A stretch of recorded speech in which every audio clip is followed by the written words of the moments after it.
இன்றைய ரெசிபி சுவையான மண்ணீரல் கிரேவி. வாங்க எப்படி செய்யலான்னு பார்க்கலாம். அதுக்கு நான் ஒரு சுவரொட்டி எடுத்திருக்கேன். இந்த சுவரொட்டி மேலே உள்ள தோல் அப்புறம் முடி எல்லாத்தையும் எடுத்து க்ளீன் பண்ணி வச்சுருக்கேன். அது குக்கரில் சேர்க்குறேன். இது கூட கொஞ்சமாக தண்ணி சேர்த்துக்கலாம். ஒரு 1/4 டீஸ்பூன் மஞ்சள் தூள் இதோட சேர்த்துக்கலாம்.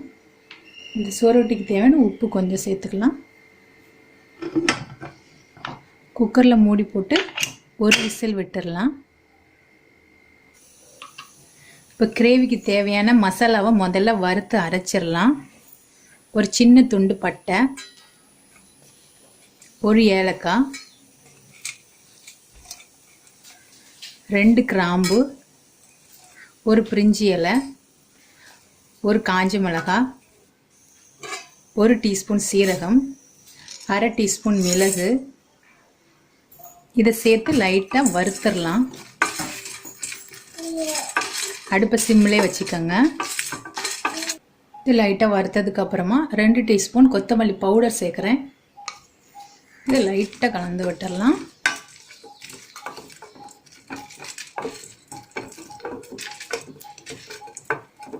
அவ்வளோதான். இப்போ ஸ்டவ் ஆஃப் பண்ணிடலாம். இது கூடவே 1 ஸ்பூனுக்கு தேங்காய் துருவல் எடுக்கிறேன். தேங்காய் ஆப்ஷனல், தேவைன்னா போட்டுக்கலாம், இல்லைன்னா வேணும்.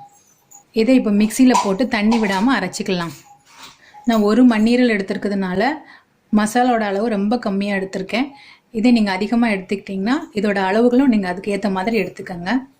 இப்போ ஒரு விசில் வந்ததுக்கப்புறமா ஏரை எடுத்து விட்டுட்டு ஓப்பன் பண்ணி பார்க்கலாம். வெந்துருச்சு.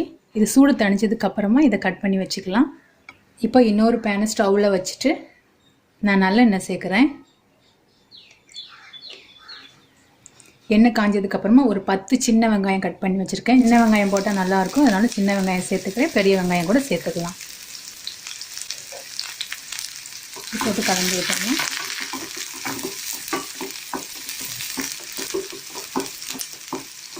வெங்காயம் பொன்னிறமாக வந்ததுக்கப்புறமா இஞ்சி பூண்டு விழுது உரல் தட்டி வச்சுருக்கேன், அதை சேர்க்குறேன்.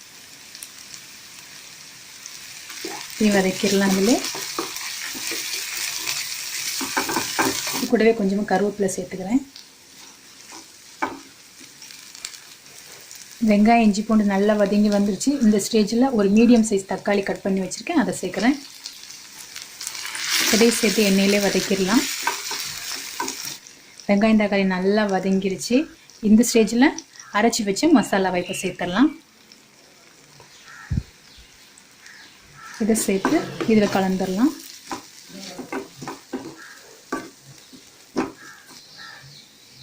மசாலாவை கலந்து விட்டதுக்கப்புறமா குக்கரில் மண்ணீரல் வேக வச்ச அந்த தண்ணி இதில் சேர்க்குறேன்.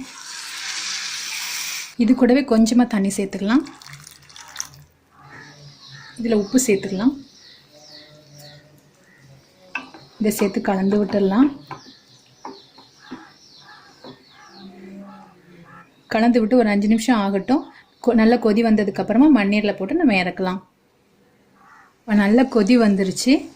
இந்த ஸ்டேஜில் கட் பண்ணி வச்சு மண்ணீரலை சேர்க்குறேன். எனக்கு ஒரு மண்ணீரல் தான் கிடச்சிது, அதனால் இதை ஒன்றை வச்சு நான் கிரேவி செய்கிறேன். இப்போ மண்ணீரல் சேர்த்துக்கலாம்.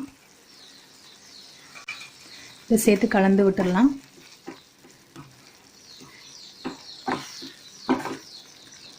கலந்து விட்டு இது ஒரு 5 நிமிஷம் விட்டால் போதும். கிரேவி நல்லா ரெடி ஆயிரும். ஹீமோக்ளோபின் தேவைப்படுற எல்லாருக்குமே இந்த சுவரொட்டி நல்ல ஒரு ரெசிபி. கன்சீவ் ஆக போகிறவங்களும் சரி, கன்சீவாக இருக்கவங்களும் சரி, கண்டிப்பாக இதை சேர்த்துக்கணும்.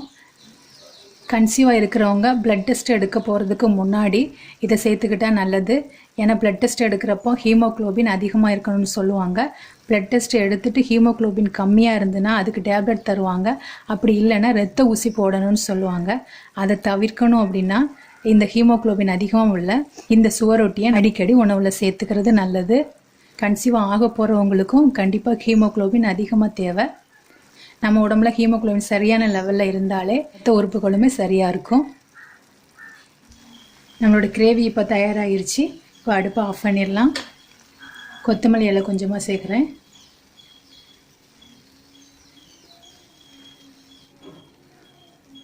இந்த மெத்தடில் கண்டிப்பாக செஞ்சு சாப்பிடுங்க, உங்களுக்கு ரொம்ப பிடிக்கும். செஞ்சு பார்த்துட்டு உங்களோட கமெண்ட்ஸ் சொல்லுங்கள். இந்த வீடியோ உங்களுக்கு பிடிச்சிருந்துச்சுன்னா இந்த வீடியோ லைக் பண்ணிவிட்டு மறக்காமல் நம்முடைய சேனலை சப்ஸ்கிரைப் பண்ணுங்கள். கூடவே உள்ள பெல் ஐக்கானையும் கிளிக் பண்ணிக்கோங்க. தேங்க்யூ.